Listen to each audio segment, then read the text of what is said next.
నరసరావుపేటలో bird flu virus లక్షణాలతో ఇటీవల బాలిక మృతి చెందింది. ఈ ఘటనపై అధ్యయనం రాష్ట్రానికి ఐసీఎంఆర్ ప్రతినిధుల బృందం వచ్చింది. వీరితో ముఖ్యమంత్రి చంద్రబాబు నాయుడు శుక్రవారం సచివాలయంలో సమీక్ష నిర్వహించారు. బాలిక మృతికి గల కారణాలను చర్చించారు. బాలిక నుంచి సేకరించిన నమూనాలలో H5N1 లక్షణాలు బయటపడినప్పటికీ ఇతర అనారోగ్య కారణాలు కూడా బాలిక మృతి చెందడానికి దారితీశాయని బృందం సభ్యులు చెప్పారు.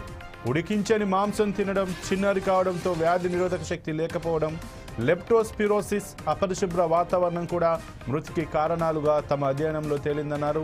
ప్రస్తుతం ఆ పరిసర ప్రాంతంలో ఎలాంటి బర్డ్ ఫ్లూ లక్షణాలు లేవని 8 బృందాలతో సర్వే చేపట్టామని అధికారులు ముఖ్యమంత్రి చంద్రబాబుకు వివరించారు. చిన్నారి కుటుంబ సభ్యులతో పాటు బంధువులు, స్థానికుల నమూనాలు పరీక్షించామని, ఎవరికీ బర్డ్ ఫ్లూ లక్షణాలు లేవని చెప్పారు. దీనిపై ఆందోళన చెందాల్సిన పరిస్థితి లేదని వివరించారు. ఇక భవిష్యత్తులో ఇలాంటి కేసులు నమోదు కాకుండా చర్యలు తీసుకోవాలని ఈ సందర్భంగా రాష్ట్ర వైద్యారోగ్య శాఖ అధికారులకు ముఖ్యమంత్రి సూచించారు.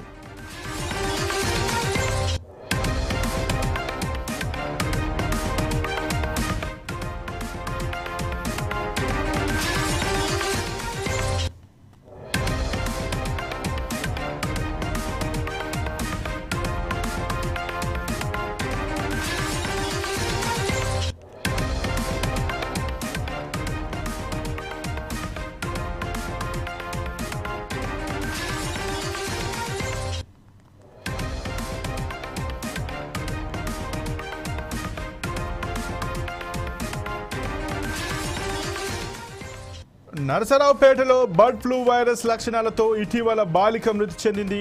ఈ ఘటనపై అధ్యయనం చేయడానికి రాష్ట్రానికి ఐసీఎంఆర్ ప్రతినిధుల బృందం వచ్చింది. వీరితో ముఖ్యమంత్రి చంద్రబాబు నాయుడు శుక్రవారం సచివాలయంలో సమీక్ష నిర్వహించారు. బాలిక మృతికి గల కారణాలను చర్చించారు.